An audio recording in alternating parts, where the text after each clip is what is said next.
In a historic first, former president of the United States and a current presidential candidate on top of that announced his own federal indictment. Joining us now for their take on this monumental day in the history of this great republic, former Watergate special prosecutor Richard Ben-Veniste and legendary Watergate journalist Bob Woodward. Bob, you have interviewed the former president extensively. In 2019, he told you about a nuclear weapons system where he claimed this. Let's take a listen from your interview.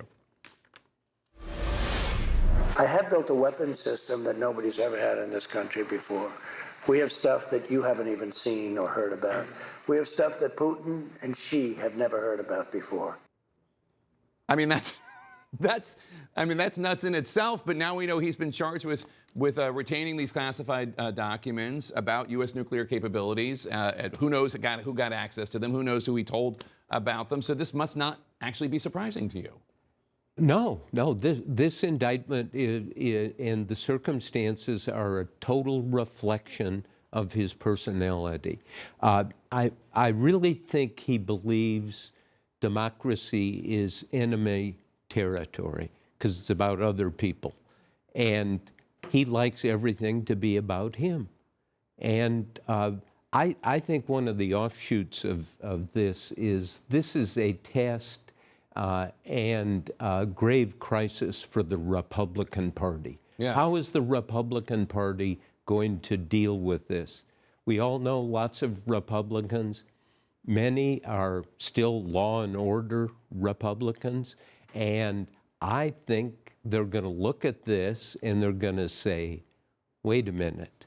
And this could begin that snowball going down the mountain because it's so factual, it's so potent. And I thought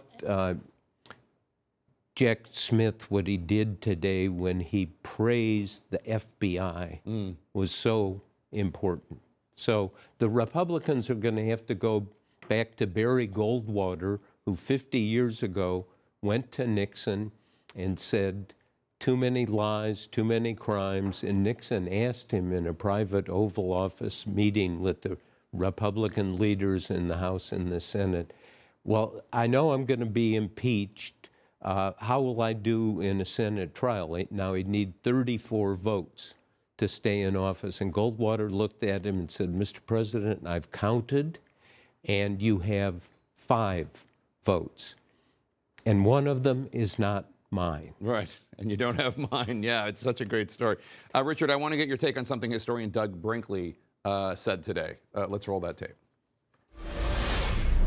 I've always thought Ford was right to heal the country pardoning Nixon, but in recent years, I realized it was probably a mistake for the reason that it encourages the arrogance of President Trump, this feeling that he's above the law, that the Constitution doesn't matter, that you can have an authoritarian bent and do anything you want in the United States. Do you agree? And I think the long view picture of what he's saying is that if actually there had been a trial of Richard Nixon, and maybe he had gone to prison, as many of his co-conspirators did, then maybe this wouldn't have happened. Well, at least if the timing was different on the pardon. If President Ford had waited until we brought charges, and then Nixon could address the charges either by accepting a pardon or not, at least the charges would be out there and it would be something the public could see. And I agree that this indictment really is a reflection of the former president's arrogance, his disdain for the rule of law, which is so repugnant to people who have worked in law enforcement, who have worked for the Constitution bipartisanly over the years.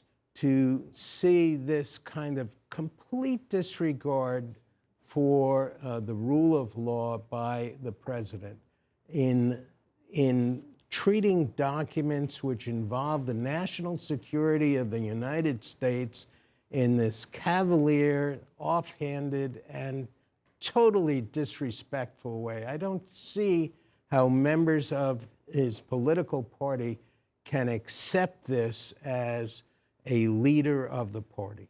So, Bob, you were talking about, you invoked Goldwater, who obviously had been the Republican Party's nominee for president in '64. So he was the conservative standard bearer, going to Nixon, talking to Nixon. And I'm just wondering, I mean, the modern incarnation of that would be Mitt Romney, very conservative, but Donald Trump doesn't care what Mitt Romney thinks. He wouldn't let him in. Right. Is there, I mean, and to be clear, he should. Mitt Romney's a wise man and very conservative. Is there a Goldwater of today that not just Donald Trump, but Kevin McCarthy would listen to? Well, we're going to have to find him, or the Republican Party is going to have a come to Jesus meeting with itself and say, what are we missing? Leadership, direction, moral definition, which has to be the center of any political party, if I may say. I think this situation is a test for Biden and the Democrats also. I think it's really important. Biden is staying away from this and so forth, but you go back 50 years, the night Nixon announced he was resigning, in the Washington Post newsroom, Ben Bradley, the editor, was running around saying, don't gloat, no gloating, essential. And I was with Ben, we were going down to get something to eat at the Washington Post cafeteria, which was not much, but it was late at night, and the elevator opened, and out stepped a prominent member of the Kennedy family and said, Ben, I came here to celebrate. And Ben almost tackled him, pushing him back in the elevator, and said, no. No celebration, no gloating. And it's very important that the Democrats and those of us in our business not get in any celebration mode. Yeah, 1974, Kennedy in Washington. I think I could figure out who that was. Maybe. It was Sergeant Shriver. It was Sergeant Shriver. Yes, I thought it was right, Senator Kennedy, right. Senator Ted Kennedy. No. Do you agree? And you know, you brought the Watergate case, and do you think the Republican Party of the '70s was different from the Republican Party Yes. today in terms of? For all that we know about Nixon, and there was a lot that he did that was wrong, mean-spirited, and unconstitutional, I believe that if he had survived Watergate, wounded but survived, he was not an existential threat to our democracy. I don't believe the same thing about Donald Trump. And I think this is an important step for people to consider how he regarded our national security in the way he treated these documents.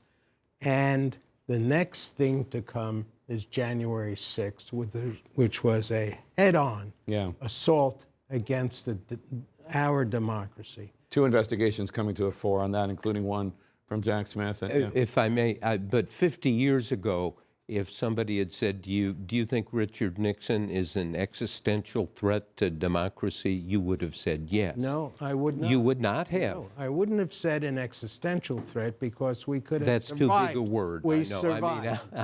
And I'm threat to using democracy, but not an existential. I'm using a big word when it comes to Donald Trump. Okay, fair enough. Fair enough. 2 legends from of the era and of today as well. Richard Beneveniste and Bob Woodward. Thanks so much for being here. Really appreciate it. Good to see you, sir.